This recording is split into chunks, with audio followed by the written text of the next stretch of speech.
Hello everyone. आज हम लोग देखेंगे क्लास नाइन्थ का ज्योग्राफी का चैप्टर नंबर फर्स्ट। और इससे पहले हम लोगों ने देखे थे क्लास सिक्स का, सेवन्थ का और एट का। सारे के सारे वीडियो आपको देखने को मिल जाएंगे प्लेलिस्ट में, आप वहां पे जाके देख सकते हैं। तो चलिए हम लोग स्टार्ट करते हैं आज चैप्टर फर्स्ट क्लास नाइन्थ का। और इसमें देखेंगे फर्स्ट वन हम लोग इसका सारा कॉन्सेप्ट को अंडरस्टैंड करेंगे, और आफ्टर देन हम लोग इसका जो क्वेश्चन है उसको सॉल्व करेंगे। तो चलिए देखते हैं पहला।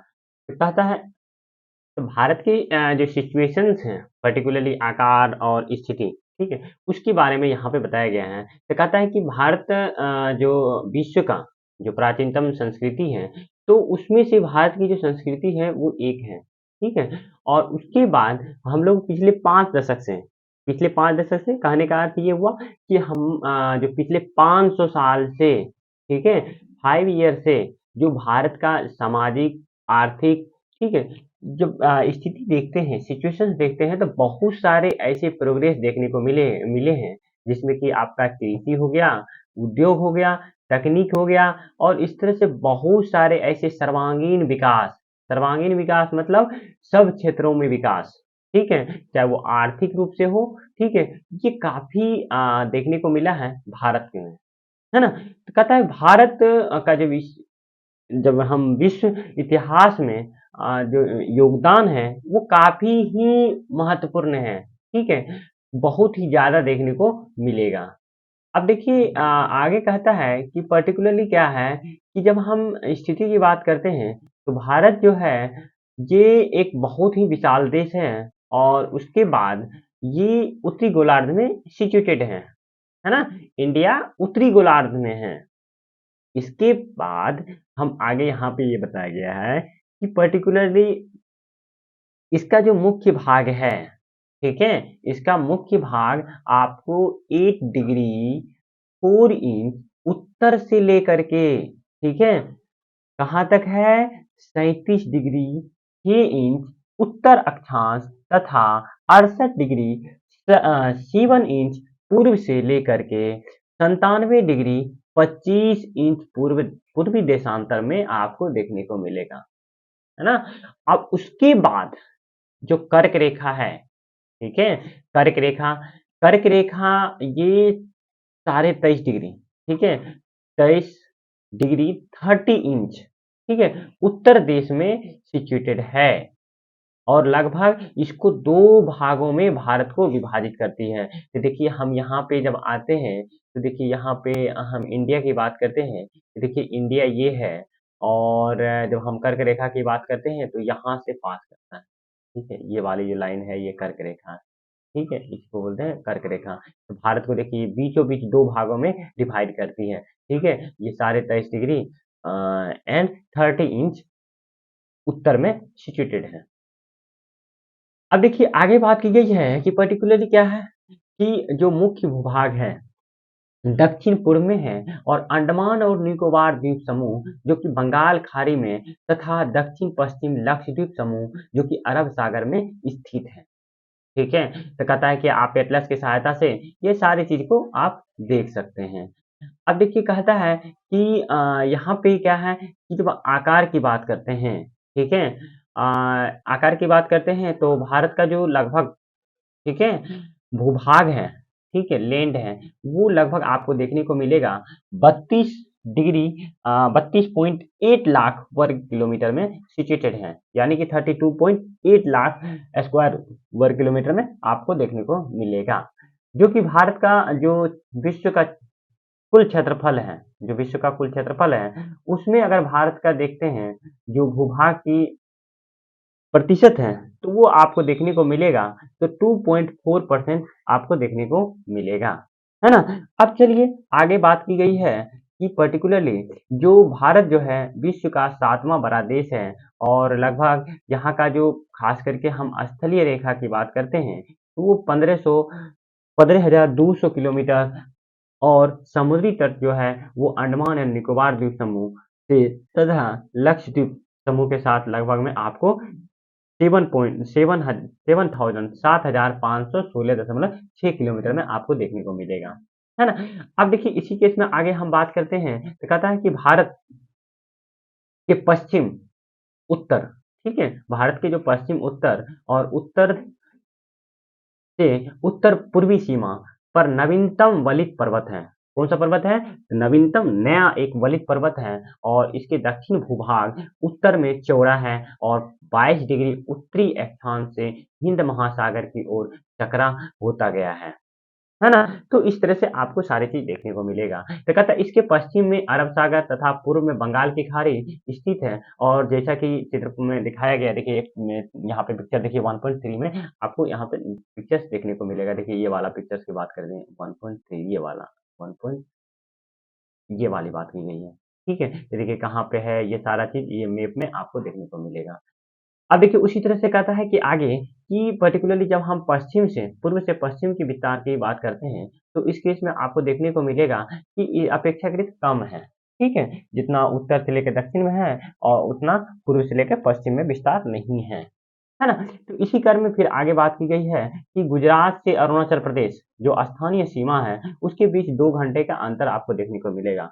कहाँ से कहाँ तक? गुजरात, ठीक है? गुजरात से लेकर के जो अरुणाचल प्रदेश है वहाँ पे 2 घंटे का अंतर देखने को मिलेगा और इस तरह से जो है हमारा, ठीक है? जो भारत है उसका देखने को मिलेगा 82.5 डिग्री, ठीक है? ये पूर्व में स्थित है, ठीक है? कहाँ से? तो जो ग्रीनविच शहर है, ये ग्रीनविच शहर कहाँ पड़ता है? आपको लंदन में देखने को मिलता है और इस तरह से जो भारत का, ठीक है? जो मानक ज़ोन है ये आपको मिर्ज़ापुर जो कि उत्तर प्रदेश में स्थित है, वहाँ पे आपको देखने को मिलेगा। कहाँ पे? तो मिर्ज़ापुर में। कहता अक्षांश प्रभाव प्रभाव दक्षिण के से उत्तर की ओर और दक्षिण और रात की अवधि में पड़ता है। क्या कोई दिक्कत? अब यहाँ तक आप समझ गए होंगे। अब चलिए आगे हम बात करते हैं कि अगला जो बात की गई है यहाँ पे तो कहता है कि भारत तथा विश्व की जब बात बात करते हैं तो भारत, ठीक है, जो भूखंड है एशिया महाद्वीप के पूर्व और पश्चिम के मध्य सिचुएटेड है ना? तो इस तरह से भारतीय भूभाग एशिया महाद्वीप के दक्षिण विस्तार है और इस हिंद महासागर जो कि पश्चिम में यूरोपीय देशों और पूर्वी एशियाई देशों को मिलता है। भारत को केंद्रीय स्थिति प्रदान करता है जैसा कि दक्षिण अफ्रीका के पठार दक्षिण का पठार हिंद महासागर में शीर्षवर्त फैला हुआ है और पश्चिम एशिया अफ्रीका और यूरोप देशों के साथ साथ पूर्वी एशिया के देशों से भी पूर्व तट के मध्य निकटतम संबंध बनाए हुए हैं, है ना? तो इस तरह से हिंद महासागर में आपको देखने को मिलेगा जो तटीय सीमा है भारत जैसे नहीं है और भारत की स्थिति उस तरह से आपको सारे क्षेत्र आपको जो कि मतलब तट से नहीं देखने को मिलते हैं भारत के बारे में। अब देखिए यहाँ पे एक छोटा-सा कहता है कि देखिए सुएज़ नहर के बारे में बताया गया है कि 1869 ईस्वी में जो सुएज़ नहर के खुलने से भारत और यूरोप के बीच की दूरी 7000 किलोमीटर कम हो गई है। देखिए सुएज़ नहर से भारत को ज़्यादा बेनिफिट देखने को मिला है ना? तो इस तरह से देखिए यहाँ पे बताया है कि भारत का मतलब सिचुएशंस कितना है डेमोग्राफिक, ठीक है? और यहाँ पे भारत जो है 7वाँ सबसे बड़ा देश है, ठीक है? 1, 2, 3, 4 देखिए एरिया के अकॉर्डिंग, ठीक है? एरिया के अकॉर्डिंग रूस सबसे बड़ा है, उसके बाद कनाडा, संयुक्त राज्य अमेरिका, चीन, ब्राज़ील, ऑस्ट्रेलिया और भारत 7वाँ स्थान पे है ना? अब देखिए यहाँ पे और जब बात की गई है, तो पर्टिकुलरली यहाँ पे बात की गई है कि देखिए यहाँ पे भारत का, ठीक है? थोड़ा-सा इसको छोटा कर देते हैं। देखिए, यहाँ पे आप देख पा रहे होंगे, देखिए ये जो है आपका क्या है?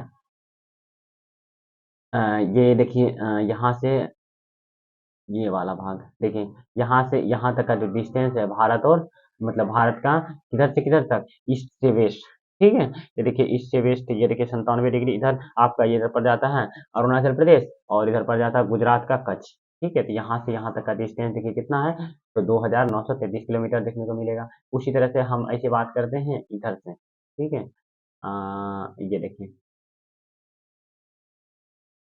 ये देखिए नॉर्थ से साउथ, ठीक है? देखिए नॉर्थ से साउथ इधर हो गया नॉर्थ, आपका इधर हो गया साउथ, ठीक है? तो नॉर्थ से साउथ का जो डिस्टेंस है ये कितना है? नॉर्थ से साउथ का डिस्टेंस आपको देखने को मिलेगा, ठीक है? अब देखिए यहाँ से इधर देखिए कितना डिग्री है? 37 डिग्री 6 इंच और इधर है 8 डिग्री 4 इंच, है ना? तो अब चलिए आगे बात की गई है यहाँ पे देखिए सारा मैप में दिखाया गया है ये सब चीज़ कि भारत का अंतर्राष्ट्रीय व्यापार मार्ग कहाँ से किधर किस चीज़ को किस सिटी को कनेक्ट कनेक्ट करता है और किस कंट्री को कनेक्ट करता है ये सारे के सारे राजमार्ग देखिए ये वाला वायु मार्ग ये जितना भी है ये वायु मार्ग है ठीक है? और ये जो dot dot dot dot line है, ये आपका समुद्री मार्ग है, ठीक है? देखिए ये समुद्री मार्ग है, ठीक है? तो ये वाले यहाँ पे मार्ग को दिखाया गया, व्यापारिक मार्ग कहाँ से कहाँ तक व्यापार होता है ना? चाहे वो समुद्री मार्ग से हो और या आपका वायु मार्ग से हो।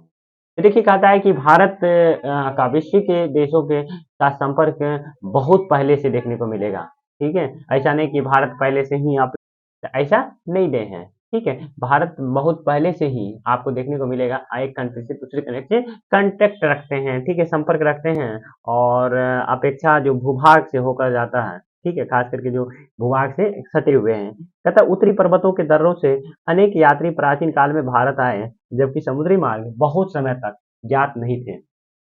है ना? तो कहता है इन मार्गों से प्राचीन समय से विचारों और वस्तुओं का आदान-प्रदान होता रहा है और भारत का जो पश्चिम मध्य और पूर्व एशिया, दक्षिणी एशिया के पड़ोसी देश के साथ आपको एक अद्भुत संपर्क देखने को मिलेगा। तो कहता है कि देखिए उपनिषद में भी आपको रामायण तथा पंचतंत्र की कहानी आपने सुने होंगे और इसमें आप देखे होंगे भारत के अंक, दशमलव प्रणाली ये सब चीज़ वहीं से आपको देखने को मिलेगा, ठीक है? और इस तरह से आपको मसाले जो और भी ढेर सारे आपको कल कपड़े देखने को मिलते थे, जो कि व्यापार यहाँ से होता था। कहाँ से? तो भारत से। अब देखिए इसी तरह से और भी क्रम में बताया गया है कि पर्टिकुलरली जब हम बात करते हैं उस टाइम पे जो यूनानी सब होते थे, जो ग्रीस के लोग होते थे उसके बारे में बताएँ, तो वहाँ पे आपको देखने को मिलेगा भारत के विभिन्न भागों में इस तरह से आपको ये सब चीज़ देखने को मिलते हैं। अब देखिए यहाँ पे कहता है भारत के पड़ोसी देश, जब भारत के पड़ोसी देश की बात करते हैं तो भारत का दक्षिण एशिया में एक महत्वपूर्ण स्थान है, ठीक है? तो भारत जो है भारत में अभी के समय पे, ठीक है? टोटल मिला करके 28 स्टेट और 8 केंद्र शासित प्रदेश है। कितना? 8 केंद्र शासित प्रदेश हैं, ठीक है? सेंट्रल ठीक है? यूनियन टेरिटरी है ना?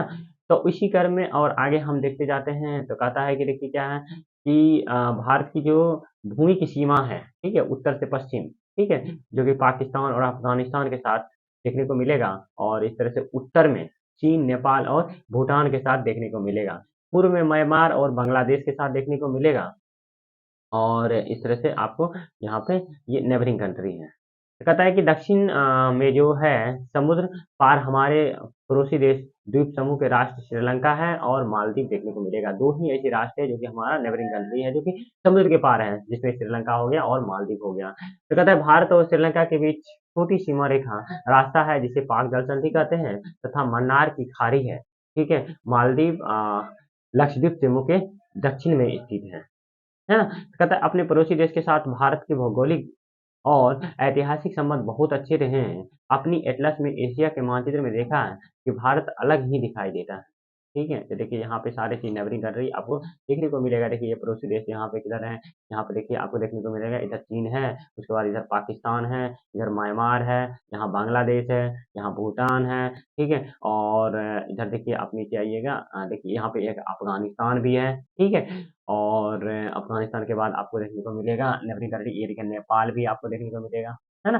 तो ये नेपाल के बाद आप आइए नीचे तो यहाँ पे आपको देखने को मिलेगा ये वाला जो कंट्री है ये श्रीलंका है, ठीक है? और ये देखिए श्रीलंका है, ठीक है? तो इस तरह से आपको देखने को मिलेगा और ये देखिए श्रीलंका हो गया और मालदीव हो गए। ये 2 जो कंट्री है जो कि समुद्र के पार में हमारे मतलब नेबरिंग कंट्री है ना? तो देखिए यहाँ पे ये इसके नियरेस्ट लक्षद्वीप है और इधर आपको देखने को मिलेगा यहाँ इधर अंडमान निकोबार और इधर तमिलनाडु, ठीक है? तो ये हमारे 2 समुद्री नेबरिंग कंट्री हैं, ठीक है? जो इंडिया से सटे हुए हैं। अब देखिए यहाँ पे फिर बात की गई है कि पर्टिकुलरली जो हम बात करते हैं, कहता है दक्षिण में समुद्र पार हमारे पड़ोसी देश 2 द्वीप समूह, ठीक है? इसके बारे में बात किए थे, ठीक है? और ये ऐतिहासिक संबंध है, ये भी देख लेते हैं एटलस के बारे में।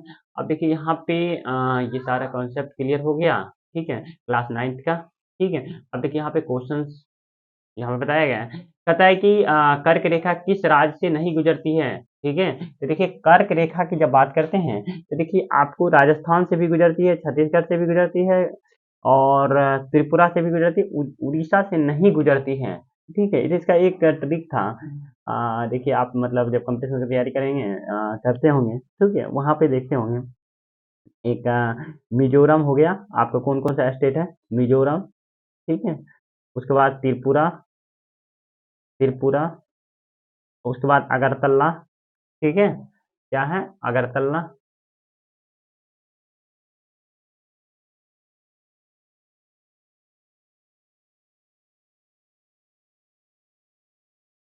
अगरतला के बाद आपको देखने को मिलेगा अगरतला, मिजोरम, त्रिपुरा, अगरतला, छत्तीसगढ़, ठीक है? छत्तीसगढ़,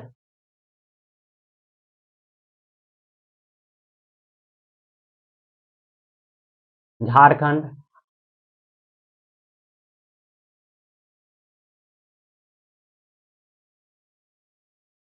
राजस्थान,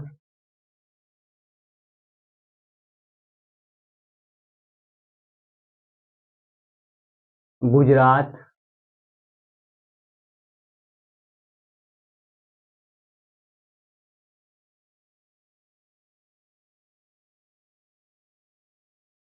तो ये टोटल मिला करके 8 स्टेट हैं, ठीक है? मिजोरम, त्रिपुरा, अगरतला, छत्तीसगढ़, झारखंड, राजस्थान और गुजरात। तो देखिए यहाँ पे सारे से क्या होता है, कर्क रेखा गुजरता है, राजस्थान से भी, छत्तीसगढ़ से भी, त्रिपुरा से, उड़ीसा से नहीं गुजरती है, ठीक है? इसका जो करेक्ट आंसर होगा वो क्या होगा? उड़ीसा होगा, ठीक है? तो ये था। अब कहता है भारत का जो सबसे पूर्वी देशांतर कौन सा है? पूर्वी देशांतर की सबसे बात करते हैं तो ये आपका हो गया 97 डिग्री 25 इंच पूर्व में है।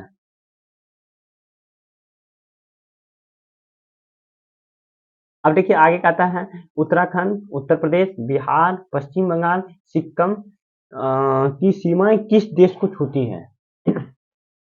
देखिए, तो जब हम बात करते हैं इस केस में, देखिए आपको इस केस में आपको देखने को मिलेगा तो जो म्यांमार तो नहीं होगा, ठीक है?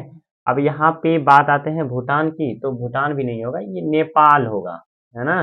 तो जो उत्तराखंड, उत्तर प्रदेश, बिहार, पश्चिम बंगाल और सिक्किम की बॉर्डर को टच करता है। तो चलिए देख लेते हैं यहाँ पे रियलिटी ऐसा भी कुछ है क्या? तो चलिए देखते हैं। देखिए यहाँ पे ये वाला हमारा गया यहाँ पे जो कि नेबरिंग कंट्री को टच करता है, ठीक है? यहाँ पे आए, ये देखिए, देखिए यहाँ पे स्टेट को नहीं दिखाया गया, फिर भी आप देख सकते हैं यहाँ पे अनुमान लग सकता है। देखिए जब हम बात करते हैं तो हाँ देखिए यहाँ पे स्पष्ट दिखा गया है, ठीक है? देखिए नेपाल का सीमा बिहार से भी टच करती है, यूपी से भी टच करती है, उत्तराखंड से भी टच करती है। उसके बाद जाकर के आपको ये वाला सिक्किम वाला एरिया, ठीक है, सिक्किम से भी टच करती है, ठीक है? और म्यांमार तो इधर है, जैसे कोई मतलब ऑप्शन से नहीं बनता है। भूटान देखिए यहाँ पे है, तो इस केस में भी नहीं बनता है, ठीक है? तो इस केस में हम कह सकते हैं नेपाल ही इसका करेक्ट आंसर होगा, ठीक है? तो इसका करेक्ट आंसर क्या था? नेपाल था, है ना? अब चलिए, अब कहता है ग्रीष्म अवकाश में आप यदि कवरती जाना चाहते हैं तो किस केंद्र शासित प्रदेश क्षेत्र में जाएंगे? ठीक है, तो देखिए जब हम कवरती की बात करते हैं तो लक्षद्वीप के कैपिटल कहाँ है? लक्षद्वीप का आपको कवरती देखने को मिलेगा, ठीक है? अब चलिए, कहता है मेरे मित्र एक देश से एक ऐसे देश के निवासी हैं जिस देश का सीमा भारत के साथ नहीं लगती है। आप बताइए वो कौन सा देश है? तो देखिए भारत का सीमा इससे भी लगता है, बांग्लादेश से भी लगता है, नेपाल से भी लगता है, तो मतलब ताजिकिस्तान से नहीं लगता है ना? तो इसका करेक्ट आंसर क्या हो गया? तो इसका करेक्ट आंसर हो गया ताजिकिस्तान, है ना? चलिए, अब हम बात करते हैं आगे कुछ यहाँ पे सब्जेक्टिव क्वेश्चंस है। सब्जेक्टिव क्वेश्चंस की बात करते हैं तो कहता है कि भारत यहाँ भारत नहीं है, कहता है निम्न प्रश्नों के संक्षेप में उत्तर दीजिए। कहता है कि अरब सागर तथा बंगाल की खाड़ी में इसके द्वीप समूह का नाम बताइए, ठीक है? और दक्षिण में कौन से द्वीप समूह हमारे द्वीपीय हमारे पड़ोसी देश है? अरब सागर, ठीक है, और बंगाल की खाड़ी में। तो देखिए दो द्वीप समूह है। देखिए अरब सागर में आपको क्या है? लक्षद्वीप है, ठीक है, क्या है? लक्षद्वीप है। और लक्षद्वीप के बाद आपका जो इधर बंगाल की खाड़ी है, यहाँ पे क्या है? अरब सागर है, अरे नहीं है, आपका बंगाल की खाड़ी है, ठीक है, क्या है? बंगाल की खाड़ी देखने को मिलेगा, है ना? और जब पड़ोसी देश की बात करते हैं तो देखिए इधर जो है लक्षद्वीप के साइड में आपको क्या देखने को मिलेगा? मालदीव देखने को मिलेगा। और इधर जो हम बंगाल बे ऑफ बंगाल में इधर देखने को मिलेगा आपको श्रीलंका देखने को मिलेगा। ये दो कंट्री हैं, ठीक है? तो इसका दो दिन हम बताएंगे, ठीक है? अब चलिए यहाँ पे कहता है कि अब बताइए कि उन देशों के नाम बताइए जो क्षेत्रफल में भारत से बड़ा है, ठीक है? तो देखिए टोटल मिला करके 6 कंट्री ऐसे हैं जो कि भारत से बड़ा है। तो पहला हम बात करते हैं तो सबसे ज़्यादा जो एरिया के अकॉर्डिंग, ठीक है, तो कौन सा देश है, वो रसिया है, ठीक है। उसके बाद आपको कनाडा देखने को मिलेगा, और कनाडा के बाद चलिए हम देखते हैं आगे, यहाँ पे आसपास बताया गया, देखिए यहाँ पे ये वाला जो मैप देखे थे, ये देखिए, ठीक है। कनाडा के बाद आपको देखने को मिलेगा संयुक्त राज्य अमेरिका, उसके बाद चीन देखिए चौथा स्थान पे है, उसके बाद ब्राजील, ऑस्ट्रेलिया आपको देखने को मिलेगा, जो कि भारत से बड़ा है। ये टोटल मिलाकर के 5-6 कंट्री है जो कि क्षेत्रफल की दृष्टि से भारत से बड़ा है, ठीक है, साइड में, है ना। अब अब देखिए यहाँ पे बात करते हैं कि पर्टिकुलरली जो हमारे देश, ठीक है, हमारे उत्तर पश्चिम, ठीक है, और उत्तर और उत्तरी पूर्व देशों के नाम बताइए। तो देखिए उत्तर पश्चिम में जब बात करते हैं ना, तो इस केस में क्या होता है कि आप देखिए यहाँ पे स्पष्ट दिखेगा, देखिए उत्तर में कौन सा देश है। तो देखिए उत्तर में आप इधर देखिए, आपका ये देखिए नेपाल हो गया, ठीक है, उसके बाद भूटान हो गया, ठीक है, उसके बाद चाइना हो गया, ठीक है, तो ये वाला कंट्री हो गया, है ना। आप देखिए फिर आगे यहाँ पे आपको देखने को मिलेगा, कहता है क्या कि अ, किस साइड में है, अब कहता है यहाँ पे उत्तर, ठीक है, उत्तर तो देख लिया हम। अब कहता है कि उत्तर पूर्व पड़ोसी देश, उत्तर पूर्व में, ठीक है, उत्तर पूर्व में देखिए यहाँ पे पड़ोसी देश क्या है। आपको उत्तर पूर्व में देखिए भूटान देखने को मिलेगा, बांग्लादेश भी देखने को मिलेगा, म्यांमार भी देखने को मिलेगा। ये कंट्री का नाम आपको लिख देने हैं, है ना। अब चलिए देखिए, अब देखिए यहाँ पे कहता है कि भारत के किन-किन राज्यों से कर्क रेखा गुजरती है, उनका नाम बताइए। तो आपको ये बताए थे कि भारत के जो टोटल मिलाकर के 8 स्टेट ऐसे हैं, मिज़ोरम हो गया, त्रिपुरा हो गया, ये ऑब्जेक्टिव में भी बताए थे, ठीक है। अब चलिए आगे हम बात करते हैं, अगला क्वेश्चन से क्या है कि कहता है कि बताइए कि सूर्योदय अरुणाचल प्रदेश में पूर्व में गुजरात के पश्चिम भाग की अपेक्षा 2 घंटे पहले क्यों होता है? जबकि दोनों राज्यों में घड़ी एक ही समय दर्शाती है, स्पष्ट कीजिए। क्योंकि देखिए क्या है ना कि जो ग्रीनविच शहर है और उसके नियरेस्ट पड़ता है क्या चीज़, गुजरात, ठीक है, वहाँ से मात्र 3 घंटे की डिस्टेंस है। और वही इंडिया जो अभी ये जो हमारा अरुणाचल प्रदेश वाला एरिया, ठीक है, ये गुजरात वाला एरिया है, तो वो 2 घंटा बाद आपको देखने को मिलेगा। और जो मिर्ज़ापुर है वो कहाँ पे है, यूपी में है, और इससे ये पूर्व पड़ता है, ठीक है, और इसीलिए यहाँ पे 2 घंटा पहले सूर्योदय हो जाता है अरुणाचल प्रदेश में, और इधर 2 घंटा बाद होता है, ठीक है। अब चलिए कहता है हिंद महासागर में भारत के केंद्रीय स्थिति में इसे किस प्रकार लाभ प्राप्त हुआ है। तो देखिए क्या है, केंद्रीय स्थिति में इस तरह से लाभ हुआ है कि जो मैक्सिमम जो आपको देखने को मिलेगा, जो ट्रेड होते हैं, ठीक है, one country to another country, तो वो आपको इंडियन ओशियन से ही पास करती है, जितने भी आपको आपको जो जहाज होती है, ठीक है, पानी वाली जहाज जो ट्रेडिंग किया जाता है, ठीक है, जो आपको वाटर वेज होते हैं, ठीक है, तो इंडियन ओशियन का हेल्प लिए जाते हैं, तो इसलिए ज़्यादा से ज़्यादा आपको लाभ प्राप्त होते हैं, कहाँ से, तो इंडियन ओशियन से देखने को मिलते हैं, ठीक है। तो देखिए यहाँ पे मैप वर्क है, और इसको आप मैप में अच्छे से लिख सकते हैं, ठीक है, तो इसको मानचित्र पे आपको पहचानना है, ठीक है। तो ये था ये जो चैप्टर फर्स्ट था उसका पूरा कॉन्सेप्ट, प्लस जो क्वेश्चंस आंसर थे उसका सॉल्यूशंस, ठीक है। तो आपको कैसा लगा, अगर आपको अच्छा लगा तो आप हमारे चैनल को सब्सक्राइब कर लीजिए, ताकि आपको लेटेस्ट वीडियो देखने को मिलेगा। और फिर आपको आगे हम लोग चैप्टर सेकंड डिस्कशंस करेंगे, ठीक है। तो तब तक के लिए आप लोग अपना पढ़ाई कंटिन्यू कीजिए। Thank you for listening and watching this video. Thank you.